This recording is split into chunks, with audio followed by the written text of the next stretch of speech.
Die aard en die werking en die oorsaak van goddelike liefde, aangesien dit die persoon van Christus respekteer, dat ons 'n beter begrip kan hê oor die liefde tot die persoon van Christus, waarvoor ons pleit, moet sekere dinge noodwendig in ag geneem word, wat voortspruit vanuit die aard en die goddelike liefde in die algemene en daarop die toepassing op die besondere optrede en uitoefening daarvan, waartoe ons ondersoek ingestel is. God het ons natuur toegerus met 'n bekwaamheid en vermoë om ons liefde op God self te vestig. Baie kan niks van hierdie liefde verstaan nie, maar die aanhang van hulle verstand en siele is tot dit wat sigbaar en sinnelijk is, in staat tot die huidige natuurgenot, vir die dinge wat onsigbaar is, veral soos wat ewig en oneindig is. Veronderstel hulle dat hulle 'n verering, 'n godsdienstelike respek, 'n toegewyde aanbidding het, maar hoe hulle dit moet lief hê, kan hulle nie verstaan nie. En die apostel gee toe dat dit moeiliker is om dinge lief te hê wat nie gesien kan word nie, as om diegene lief te hê wat altyd sigbaar aan ons is. 1 Johannes 4 vers 20. Maar hierdie goddelike liefde het 'n meer vaste posisie en voorkoms in die gedagte van die uitverkorenes as enige ander soort liefde, wat ook al vir die vernaamste einddoel waarom God ons natuur beklee het met daardie groot en heersende geneentheid van liefde, wat die mees vooraanstaande en besondere krag en belangstelling in ons siele het, wat in die eerste plek dat dit op God self vasgestel moet word, sodat dit instrument van ons aanhang aan God is. God het nie hierdie geneentheid in ons geskep, sodat ons daardeur in staat sou wees om onsself in die omhelsing van diegene wat vleeslik en sensueel is, te werp nie. Geen geneentheid het so 'n krag in die siel soos liefde, omdat dit laat aankleef aan sy voorwerp en om dit te werk tot die ooreenstemming daaraan. Die meeste ander geneenthede en emosies is verbygaande in hulle bedrywigheid en werk deur 'n vervoer van die natuur soos woede, vreugde, vrees en des meer. Maar liefde is in staat tot 'n konstante oefening en is 'n bron vir alle ander geneenthede en verenig die siel met 'n doeltreffendheid tot sy doel, wat nie maklik uitgedruk kan word nie, en sal ons dink dat God, wat alle dinge vir homself gemaak het, hierdie heersende geneentheid in en met ons natuur geskep het, met 'n krag en vermoë bo enige wat ons God moet aanhang, sodat ons menigtemal van hom kan afdraai en aan ander dinge kan vashou. Daarom was die liefde eerstens by ons met die skepping en in ons oorspronklike toestand die siel en lewendmakende beginsel van die lewe van God. En daardeur is ons aanhang aan God en voortsetting van ons verhouding tot God afhanklik. Die wet, reël en maatstaf daarvan was: jy moet die Here jou God lief hê met jou hele hart, met jou hele siel en met jou hele verstand. Vir hierdie doel het God hierdie liefde in ons geskep. Nie net ons persoon in hul natuur en wese nie, maar in al hulle kragte en vermoëns was toegerus en voorberei vir hierdie doel, om tot God te lewe en tot die genot van hom te kom, en al hulle beoefening op geskape voorwerpe moes op hierdie doel gerig word. Daarom is die plaas van ons liefde op enige ding voor God en bo hom 'n formele uitdrukking van ons afvalligheid van God. Goddelike uitnemendheid is die ware voorwerp waarop ons liefde gerig moet word. Die wil kan inderdaad niks in liefde aanhang nie, sonder die begrip en waardering van die waarheid en wese van goddelike uitnemendheid, alhoewel ons nie die hele aard van dit waaraan die wil so aanhang, nie ten volle begryp nie, waar 'n ontdekking gemaak word tot die tot en deur die gees van ware goedheid en vriendelikheid kan die wil daaraan afsluit met sy liefde en dit word aangeneem as absoluut. Die volmaakste in die goddelike natuur en heilige eienskappe daarvan. Die goddelike uitnemendheid is nie alleen die werklike voorwerp van liefde nie, maar dit is die enigste absoluut perfekte sonder enige afname of vermenging van enige iets wat dit kan teenstaan, soos die anderzijds is in die alle skepsels. Die goddelike liefde is daarom die absolute mees enigste en voldoende voorwerp van ons liefde. Daar is geen groter ontdekking van die verdorwenheid van ons natuur deur sonde en ontaard van ons wil uit hulle oorspronklike geregtigheid nie, as dat ons so geneig is tot die liefde van ander dinge en daarin soek na die bevrediging tot ons siele, waar dit nie verkry kan word nie. Is dit so hard en onmoontlik om ons harte op te hef tot die liefde van God? Was dit nie vir daardie verdorwenheid nie, sou hy altyd verskyn as die enigste geskikte en bevredigende voorwerp vir ons liefde. Die spesiale voorwerp van goddelike genade, liefde, is die goddelike goedheid. Hoe groot is sy goedheid? Hoe groot is sy skoonheid? Sagaria 9 vers 17. Niks is beminlik of 'n behoorlike voorwerp van liefde nie, maar alleenlik wat goed is, en soos dit so is. Daarom het goddelike goedheid, wat oneindig is, die absolute volmaakte beminlikheid, wat daarmee gepaard gaan, omdat sy goedheid onuitspeurbaar is. So is sy skoonheid. Hoe groot is sy goedheid? Hoe groot is sy skoonheid? Daarom word ons geroep om die Here te dank en in hom te juig, wat die uitwerking van die liefde is, omdat hy goed is. Psalm 106 vers 1, Psalm 136 vers 1. Goddelike goedheid is ook nie net alleen die besondere voorwerp van ons liefde, soos absoluut beskou nie.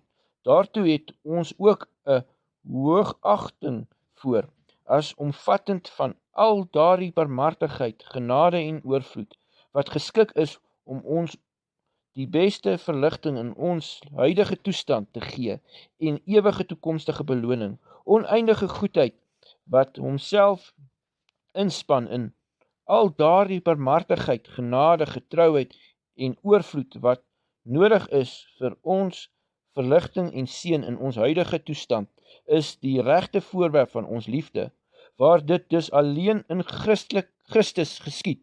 Daarsonder kan daar geen ware liefde van die goddelike goedheid wees nie, maar in en deur Christus alleen.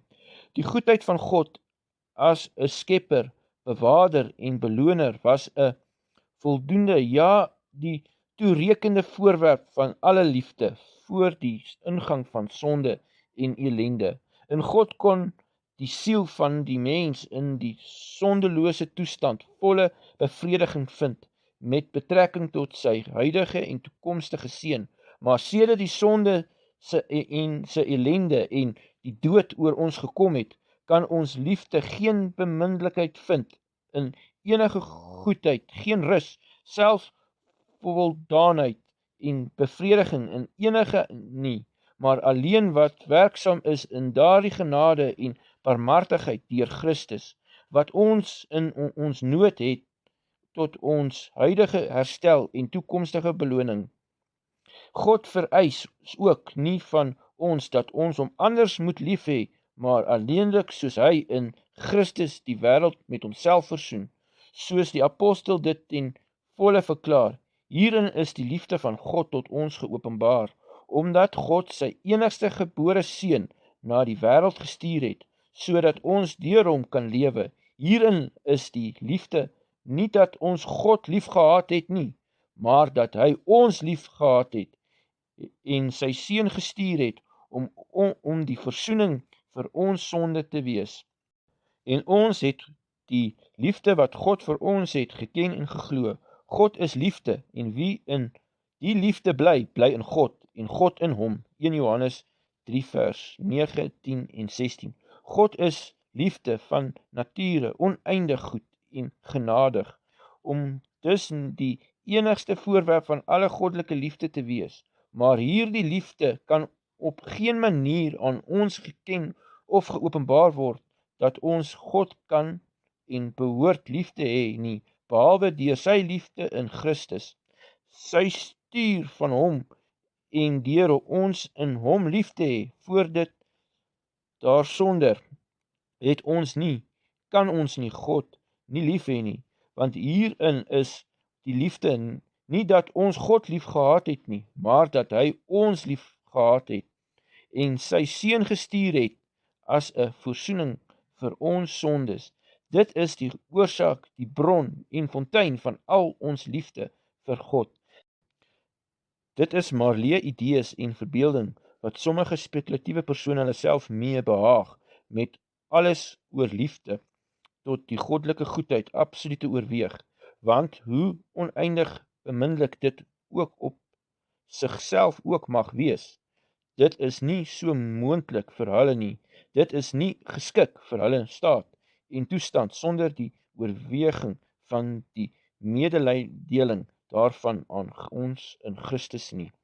Met uitgangspunt van hierdie dinge kan ons die besondere aard van hierdie goddelike liefde ondersoek, alhoewel ek erken dat die geringste deel van wat gelowiges in ervaring van in hul eie siele het, deur my uitgedruk kan word, 'n paar dinge wat ek sal noem, wat vir ons 'n skaduwee daarvan kan gee, maar nie die uitdruklike beeld van die saak self nie.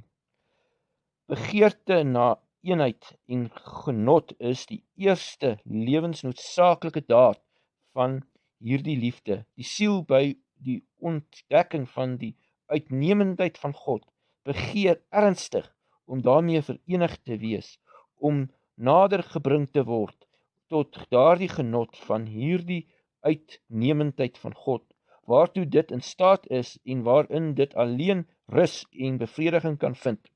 Dit is noodsaaklik vir alle liefde, dit verenig die verstand tot sy voorwerp en rus alleen in hierdie genot. God is sy liefde tot ons ontstaan uit die oorvloed van sy eie grootheid en goedheid, waarvan hy die vrug en die gevolg aan ons sal meedeel. God is liefde en hierin is die liefde nie dat ons God lief gehad het nie, maar dat hy ons lief gehad het en sy enigste gebore seun gestuur het. Tog is hierdie liefde van God ook geneig om ons na hom te bring. Nie dat hy ons kan geniet nie, maar dat hy deur ons geniet kan word. Dit beantwoord die begeerte van genot in ons, Job 14 vers 15. U sou roep, dit is uit die stof op die laaste dag, en ek sou u antwoord, na die maaksel van u hande sou u verlang. God se liefde sal nie rus totdat dit die uitverkorene na homself gebring het nie. Maar die uitverkorene se liefde tot God spruit uit 'n gevoel van sy eie behoefte, ons ontoerekenbaarheid om in onsself tot rus te kom, of om deur ons eie poging tot saligheid te kom. In hierdie toestand, terwyl ons alles in God sien en alles verwag van die geskiktheid van God se deugde tot ons en bevrediging, hou ons siele daarvan vas met 'n begeerte van die naaste eenheid waartoe ons natuur in staat is. Die uitverkorene is vir God gemaak en kan nie rus voordat die verkorene na God toe kom nie. Ons goedheid strek nie tot God nie. Ons kan hom nie baat by enige ding wat ons is of kan doen nie. Daarom het God se liefde vir ons oorspronklik geen respek vir enige goeie in onsself nie, maar is 'n genadige vrye daad wat van God self. God doen goed vir geen ander rede nie as omdat God goed is. God se oneindige volmaaktheid kan ook geen rede vir hul oorspronklike optrede sonder God self neem nie. God wil niks hê wat hy nie self voorsien nie, en geskenk het tot die genieting van ons nie, en so is God se goedheid met die barmhartigheid, genade en oorvloed daarin ingesluit.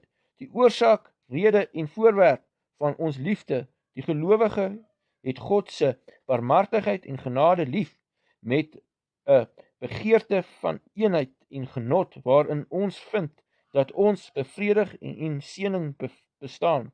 Liefde in die algemeen verenig die verstand met die voorwerp.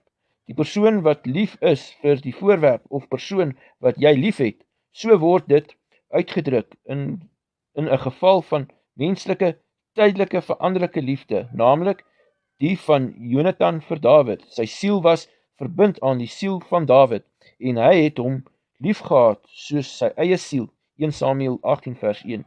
Liefde het hulle so effektief verenig, dat die siel van Dawid soos sy eie was. Daarom is daardie uitdrukking van die goddelike liefde deur God aan te kleef, volhardend agter God aan te gaan volg, dors na hom te hyg, met soortgelyke aanduiding van die mees ernstige poging van die uitverkorene se natuur tot vereniging en genot.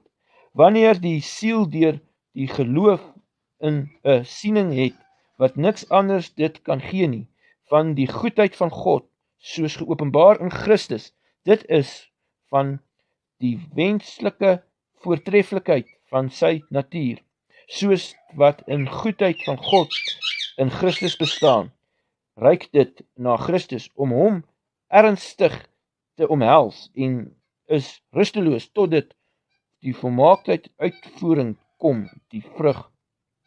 Dit sien in God die fontein van die lewe en wil drink van die rivier van sy genietinge, Psalm 16 vers 8 en 9, dat in sy teenwoordigheid volheid van vreugde is, en aan sy regterhand is genot van vir ewig, Psalm 16 vers 11 en Psalm 36 vers 9. Hulle verkook hulle aan die vettigheid van u huis, en u laat hulle drink uit die stroom van u genietinge. Dit smag en hyg om van daardie fontein te drink, om dit self te baai in daardie rivier van genietinge, en waarin dit tekort kom aan 'n huidige genot, leef dit in die hoop dat wanneer ons wakker word, versadig sal word met u beeld, Psalm 17 vers 15. Daar is niks meer smartliks vir 'n siel wat gevul is met hierdie liefde nie, as wanneer dit weerhou word van die volle genietinge van hierdie uitnemendheid van God. As dit so is, natuurlik en noodwendig daaronder klaag, so is ons huidige toestand in die liggaam, waarin ons in 'n sekere sin van die Here afwesig is, 2 Korintiërs 5 vers 4, 8 en 9. En as dit moreel gedoen word, in die afwyking van God se wil en geneentheid, soos sonde, dit dan haat en verafskie en mishaag, homself daaroor. Onder die gedrag van hierdie liefde is die hele neiging van die siel tot die genot van God. Dit sou in homself verlore wees en in God gevind word. Niks op sigself nie en alles in God. Absoluut selfvoldaanheid hierin, dat God is wat hy is, dat God moet wees wat hy is en niks anders nie, en dat ons as sodanig met God verenig kan wees en hom kan geniet volgens die vermoë van ons natuur, is die lewe van goddelike liefde. Dit is 'n liefde vir assimilasie.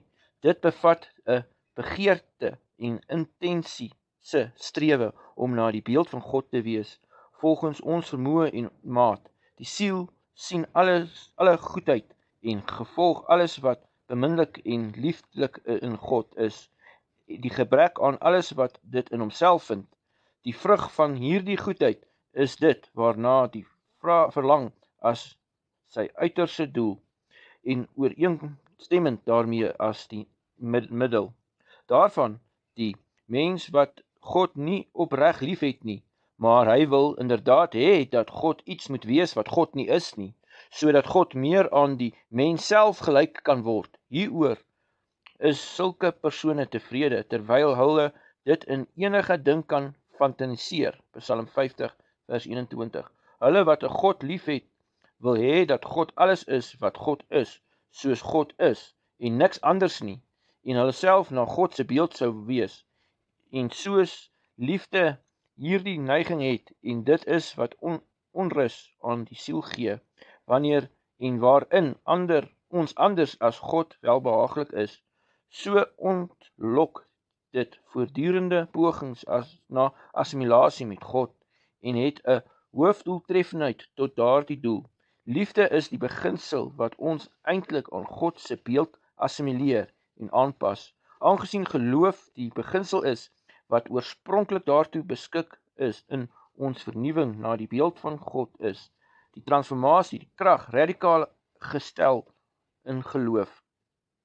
Maar tree self op deur liefde. Liefde wat uit geloof voortspruit, verander die siel geleidelik na die beeld van God, en hoe meer dit ervaar word, hoe meer word daardie verandering bewerkstellig. Om te werk na gelykvormigheid aan die beeld van God, slegs deur uiterlike handelinge, is om 'n beeld van die lewende God te maak, gekap uit die stam van 'n dooie boom. Dit is vanuit hierdie lewensbelangrike beginsel van liefde dat ons nie daarin gedwing word soos deur masjien nie, maar natuurlik groot word na die gelykenis en beeld van God. Want wanneer dit behoorlik geaffekteer word met die uitnemendheid van God in Christus, vul dit die verstand met gedagtes en bepeinsing daaroor, en werk en al die geneenthede om tot 'n behaag daarin, en waar die siel self voortdurend optree, en die verstand kontemplasie, en in die vrug van die liefde sal dit assimileer tot die voorwerp van die liefde voortbring. Om God lief te hê is die enigste weg en manier om na die beeld van God te wees. Dit is 'n liefde van selfvoldoening en daarin van vrye welwillendheid. Op daardie siening wat gelowiges deur geestelike lig en geloof van die goddelike goedheid het, keer uitverkorenes se siel alles goed wat in God is, loof dit, aanbid dit en beaam dit. Daarom ontstaan twee groot pligte en hiervan is hulle afhanklik. Eerstens, vreugdevolle beskrywing van heerlikheid en eer aan God. Alle lof en danksegging, alle seën, alle toewysing van heerlikheid aan God, vanweë sy voortreffelikheid en volmaaktheid spruit uit. Ons bevrediging, selfvoldaanheid in hulle. Die regverdige juig in die Here en dank hulle by die gedenkenis van sy heiligheid. Psalm 97 vers 12. Hulle is so bly en tevrede met die herinnering van God se heiligheid, dat dit hulle harte met vreugde vul. Hulle laat uitbreek in lofsang. Lofprysinge is niks anders as 'n uiterlike uitdrukking van die innerlike selfvoldaanheid van ons harte in die goddelike volmaaktheid en hulle werkinge. En tweedens, die liefde hierin tree self op deur welwilligheid of die voortdurende neigendheid van die verstand tot alle dinge wat die eer van God betref. Dit wil al die dinge waarin die naam van God geheilig kan word, sy lof verheerlikheid kan word, en sy wil geskied op aarde soos in die hemel, soos God van sy liefde aan ons sê, dat God hom daarin verheug met sang en daarin rus. Sefanja 3 vers 17. God het die grootste selfvoldoenheid daarin, en juig oor die uitverkorene met sy hele hart en sy hele siel. Jeremia 32 vers 41. So volgens ons maat rus ons deur liefde in die heerlikheid uitnemendheid van God, en verheug die uitverkorene hom daarin met sy hele hart en sy hele siel. Hierdie goddelike liefde is 'n liefde van vriendskap. Die gemeenskap wat ons daarin met God het, is so innig en vergesel van so 'n geestelike vrymoedigheid, wat dit daardie ingesteldheid gee. So is Abraham die vriend van God genoem, Jakobus 2 vers 23. En vanweë hierdie wederwysige vertroue wat tussen die vriende is die verborgenheid van die Here by die wat hom vrees, en hy sal hulle sy verbond bekend maak, Psalm 25 vers 14. Want soos ons Heiland ons leer, is dit die teendeel met dienaars. Dit is die wat soos is en nie meer nie, wat hulle Heer doen nie, wat nie weet wat hulle Heer doen nie. Hy regeer hulle, beveel hulle, of vereis gehoorsaamheid van hulle, maar wat sy geheimenis, sy ontwerp en sy doel, sy raad en liefde betref, hulle weet niks daarvan nie. Maar hy sê vir sy disippels, ek het julle vriende genoem, want alles wat ek van my Vader gehoor het ek aan julle bekend gemaak, Johannes 15 vers 15. Hy bewys dat hulle met reg sy vriende genoem word, omdat die geheimenis van sy gedagtes aan hulle oorgedra word. Dit is die groot verskil tussen hulle wat slegs dienaars in die huis van God is, en die wat so diensknegte is, dat hulle ook vriende is. Dieselfde opdrag word eweveel aan almal gegee, en dieselfde pligte word eweveel van almal vereis, in sover hulle gelyke dienaars is. Maar die wat nie meer is nie, maar so niks weet van die geheime raad, liefde en genade van God op 'n behoorlike wyse nie, want die natuurlike mens ontvang nie die dinge wat van God is nie. Daarom is hulle gehoorsaamheid diensbaarheid. Hulle ken nie die hoofmotief daarvoor, nie die doeleinde daarvan nie, maar hulle wat so dienaars is dat hulle ook vriende is, hulle weet wat hulle Here doen. Die geheim van die Here is met hulle, en hy maak hulle sy verbond bekend. Hulle word opgeneem in die intieme kennismaking met die Gees van Christus. Ons het die Gees van Christus, 1 Korintiërs 2 vers 16, en word daarop aangemoedig om die gehoorsaamheid van diensknegt met die liefde en behaag van vriende uit te voer. Dieselfde liefde vir vriendskap word uitgedruk deur daardie intieme gesprek met en besondere verhouding wat tussen God en gelowiges is. God bly in hulle, en hulle woon in God, want God is liefde. 1 Johannes 4 vers 16. As iemand spreek die Here Christus my lief het, sal hy my woorde bewaar, en my Vader sal hom lief hê, en ons sal na hom toe kom, en by hom woning maak. Johannes 14 vers 23. En as iemand my stem hoor, en die deur oopmaak, sal ek na hom toe kom, en saam met hom maaltyd eet, en hy met my. Openbaring 3 vers 20. As ons die voorafgaande stuk gevolg het, sal ons sien dis nie in die Arminiaanse sin nie. Die skrywer is baie teen die vrye wil, want ek ken my eie en word deur my eie geken. Johannes 10 vers 14. Dit is nie 'n leë klank van woorde nie, daar is stof onder hulle, daar is waarheid in hulle. Diegene wie se harte behoorlik geoefen is in en tot die liefde van God, het ondervinding van die verkoking, benadering van beide die Vader en die Seun, tot hulle siele, in die kommunikasie van 'n gevoel van hulle liefde en belofte van God se inwoning by hulle. Hierdie dinge het ek kortliks oor die aard en die goddelike liefde weergegee, sodat ons beter kan begryp wat ons daaronder verstaan in die toepassing daarvan op die persoon van Christus. Vir die formele voorwerp van hierdie liefde is die essensiële, noodwendige, onontbreeklike eienskap van die goddelike natuur, in besonder die oneindige goedheid daarvan. Waar dit ook al is, daar is die voorwerp en rede van hierdie liefde, maar hulle is almal in die persoon van die Seun, nie minder nie as in die persoon van die Vader. Soos ons daarom die Vader lief het, so moet ons ook die Seun lief hê.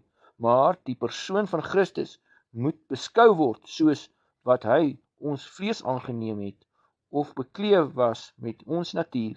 En dit neem niks weg van die formele rede van hierdie liefde nie, maar maak slegs 'n byvoeging tot die motiewe daarvan. Dit het inderdaad vir 'n tyd die lieflikheid van sy goddelikheid uitnemendheid bedek, en so die oë van baie van Christus afgewend, want toe Christus die gestalte van 'n diensknegt aangeneem het, en hy geen aansien gehad het nie, en hy vir die wat hom met die vleeslike oë aanskou het, geen gedaante of welgevallig gehad het, dat hy Christus begeer of min sou word nie, maar die hele persoon van Christus, die goddelike natuur en die menslike natuur, is die voorwerp van hierdie goddelike liefde, in al die handelinge van die hele uitoefening daarvan. Daardie enkele effek van oneindige wysheid en genade van die goddelike natuur en die menslike natuur in die een persoon van die Seun van God, maak Christus die objek van hierdie liefde op 'n besondere wyse. Die manier waarop ons hierdie besondere liefde en motief daarvoor kan bereik, sal hierdie oorwegings afgesluit. 'n behoorlike oorweging van en oordenking oor die voorstel van die persoon van Christus aan ons in die Heilige Skrif is die regte grondslag van hierdie liefde. Dit is die formele rede van ons geloof in Christus en liefde vir hom.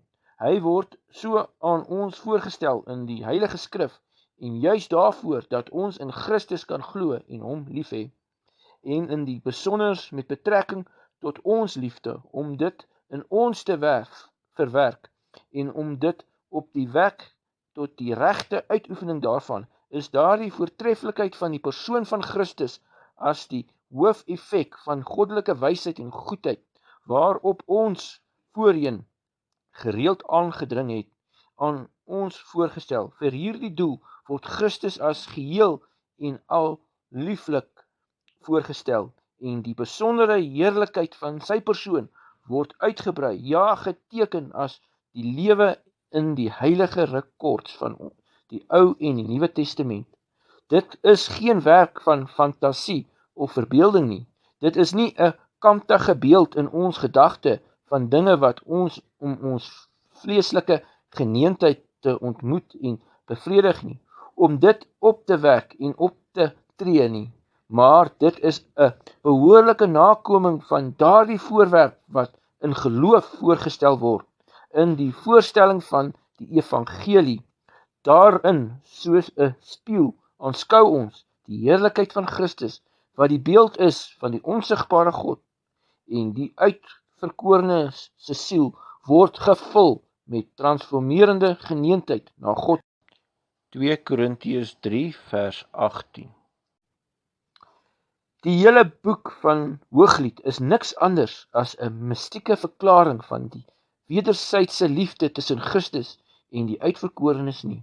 En dit word uitgedruk deur al die maniere en middele wat dit kan voorstel, intense, vurige en al die ander liefde wat ook al oortref wat ek veronderstel dat niemand sal ontken nie, ten minste van die kant van Christene, en 'n groot deel daarvan bestaan uit sulke beskrywing van die persoon van Christus en sy liefde wat Christus bemin en begeerlik vir die uitverkorenes se siele kan maak.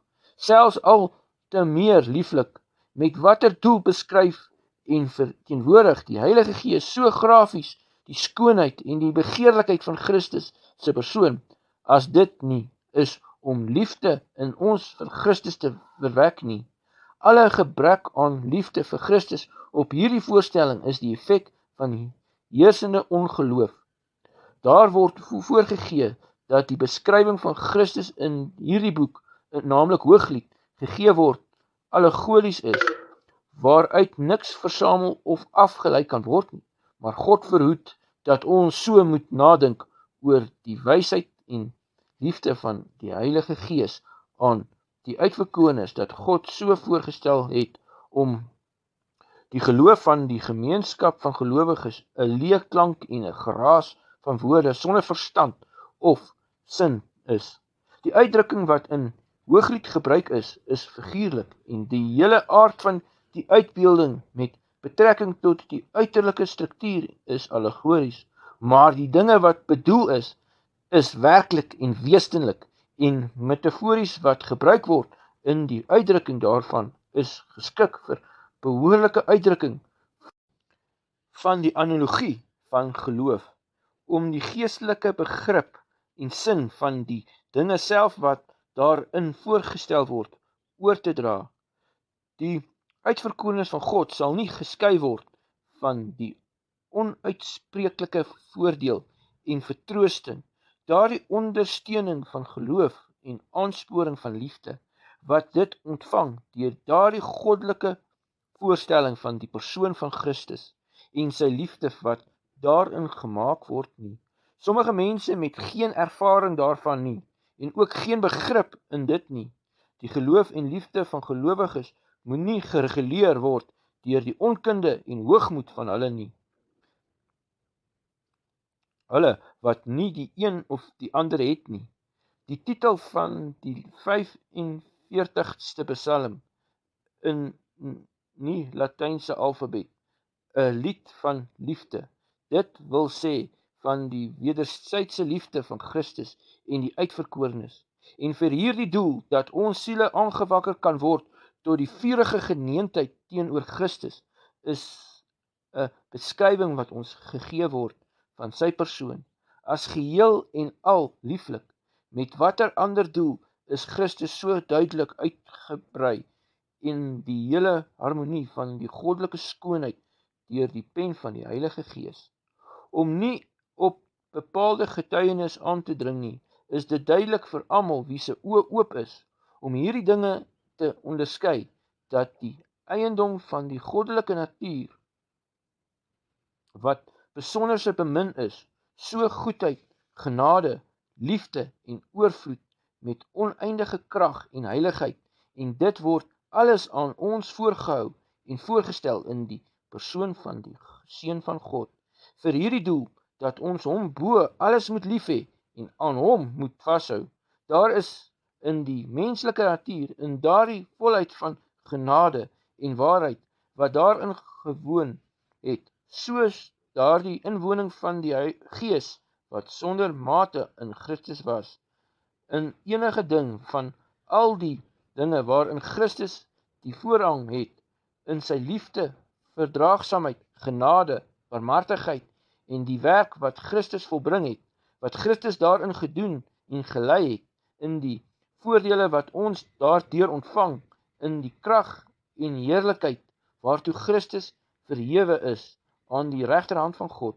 En dit is alles in die Heilige Skrif uiteengesit, en aan ons voorgestel, sodat ons Christus deur in hom te glo kan lief hê met ons hele hart en siel en verstand en al ons kragte, en behalwe dit alles, daardie enkelvoud, daardie oneindige effek van goddelike wysheid, waarmee daar niks is soos in al die werke van God nie, en waarmee nie een van hulle vergelyk kan word nie, naamlik die goddelike natuur en die menslike natuur van Christus in een persoon, waardeur Christus vir ons die beeld van die onsigbare God is, en waarin al die geseënde uitnemendheid van sy onderskeie nature die mees roemryke opvallend gemaak word. Beginsel van al sy bemiddelingsbedrywighede terwille van die uitverkorenes is proe aan ons voorgehou as die volledige voorwerp van ons geloof en liefde. Dit is daardie persoon wie se lieflikheid en skoonheid al die engele van God, al die heiliges daarbo ewig bewonder en aanbid. In Christus word die oneindige skatte van goddelike wysheid en goedheid voortdurend aan die gelowige voorgestel. Dit is Christus wat die vreugde, die verrukking, die liefde, die glorie van die kinders van God hieronder is. U vir wie ons siele lief het, is die titel waardeur die gelowiges Christus ken en met Christus in gesprek tree. Hooglied 1 vers 7, hoofstuk 3 en 1. Dit is Christus wat in waarheid die begeerte van alle nasies is, die geliefde van God en mens. Die wederzijdse omgang op hierdie grond van liefde tussen Christus en die uitverkorenes is die lewe en siel van die hele skepping, want terwille hiervan bestaan alle dinge in Christus. Daar is meer heerlikheid onder die oog van God in die versigtinge, kreun en rou van arme siele, vervul met die liefde van Christus, na die genietinge van Christus volgens sy belofte in hulle vurige gebede tot Christus en manifestasie van homself aan gelowiges in die genietinge en onuitspreeklike vreugdes wat gelowiges het in Christus se genadige besoeke en omhelsing van sy liefde as in die trone en diademes van al die monarge op die aarde. Die uitverkorenes sal ook self nie geskei word van die onuitspreeklike bevrediging wat hulle in hierdie dinge het nie, vir alles wat hierdie wêreld vir gelowiges of aangelowiges kan doen.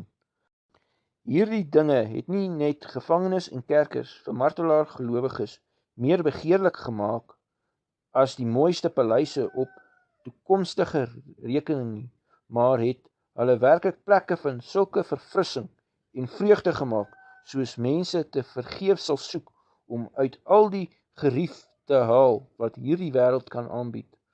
Daar is baie wat nie begryp nie geraak word deur daardie goddelike geestelike beskrywing van die persoon van Christus, wat aan ons gegee word deur die Heilige Gees in die skrif nie.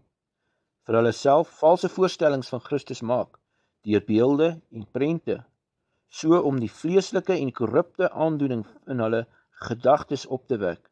Met behulp van hul uiterlike sintuie reflekteer hulle op hul verbeelding die vorm van 'n menslike liggaam, inhoudings en omstandighede gegote of triomfantlik, en so deur die werking van hul verbeelding 'n gemoedsbeweging in hulself opwek, wat hulle veronderstel om liefde vir Christus te wees, maar al hierdie afgode is leermeesters van leuns.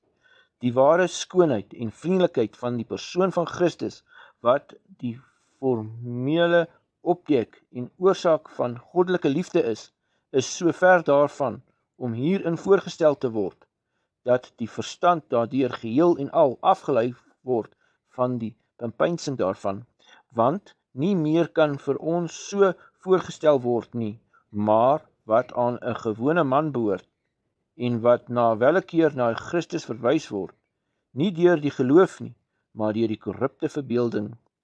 Die skoonheid van die persoon van Christus, soos in die Heilige Skrif voorgestel word, bestaan uit dinge wat onsigbaar is vir die oë van die vlees.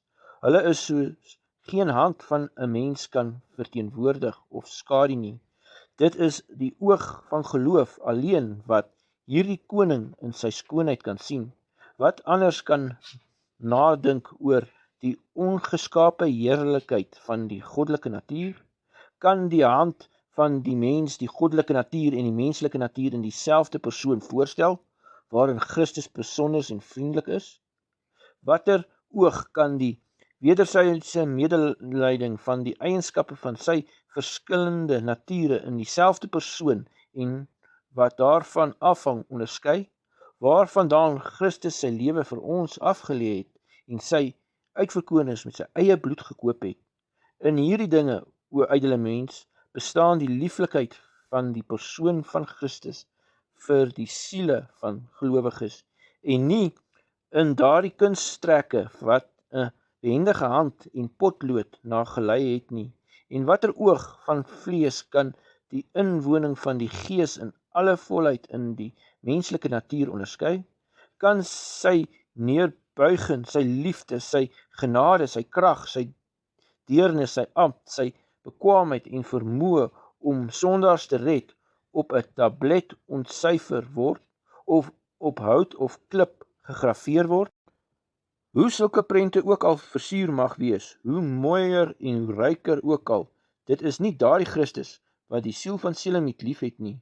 Hulle is geen manier om Christus se liefde aan ons voor te stel, of om ons liefde aan Christus oor te dra nie. Hulle lei net die gedagtenis van bygelowige persone af van die Seun van God na die omhelsing van 'n wolk saamgestel uit fantasie en verbeelding.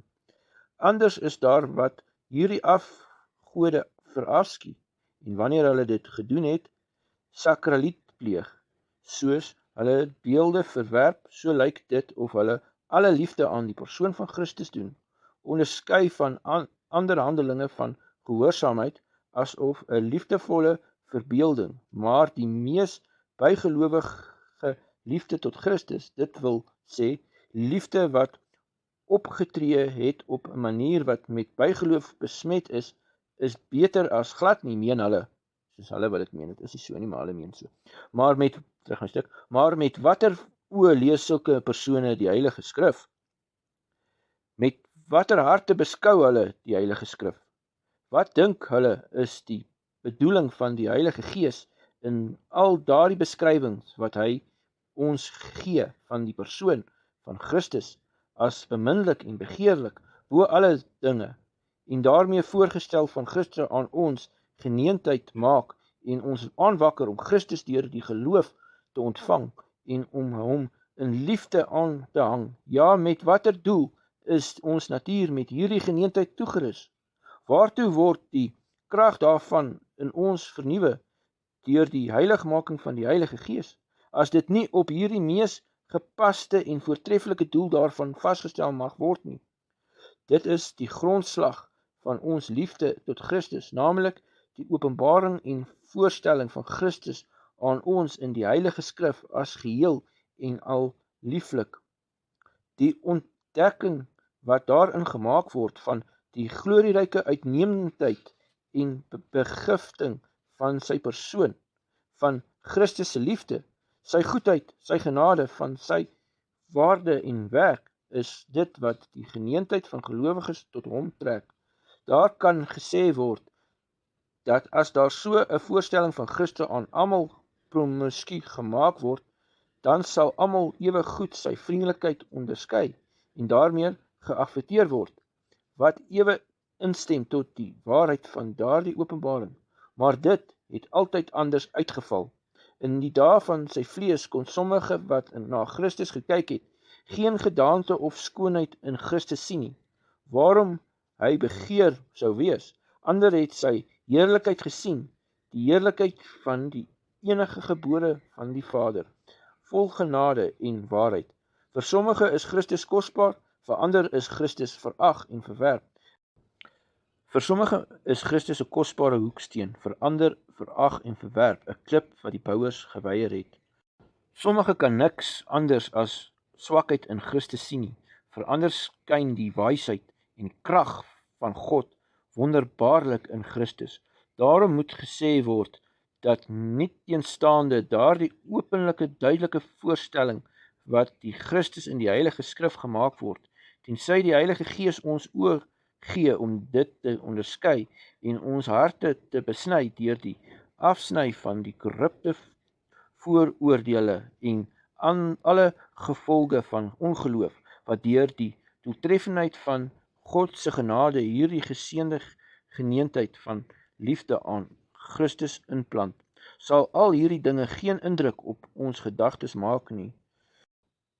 Net soos dit was by die gee van die wet, het die volk glad nie geglo, al het hulle al die tekens van God gesien nie, want God het hulle nie 'n hart gegee om te glo en ore om te hoor nie. Om te hoor wat God bevestig, wat God gedoen het nie, Deuteronomium 29 vers 4. Hulle is nie deur hulle na geloof en gehoorsaamheid beweeg nie. So is dit in die prediking van die evangelie. Nie teenstaande al die geseënde openbaring wat gemaak is uit die uitnemendheid van die persoon van Christus daarin, maar diegene in wie se harte God nie skyn om die kennis van sy heerlikheid in sy gesig te gee nie, ken niks daarvan nie, en ook nie hulle harte word daarmee beïnvloed nie. Daarom volg ons nie in hierdie dinge fabels wat op 'n lus is nie. Ons geniet nie ons eie voorliefde en verbeelding nie.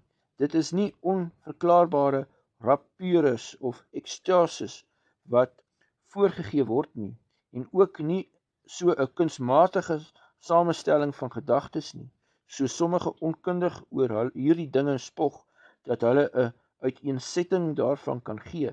Gelowiges se liefde vir Christus kom alleen uit die openbaring wat van Christus gemaak is in die Heilige Skrif, word daarin vernuwe, gereguleer, gemeet en moet daardeur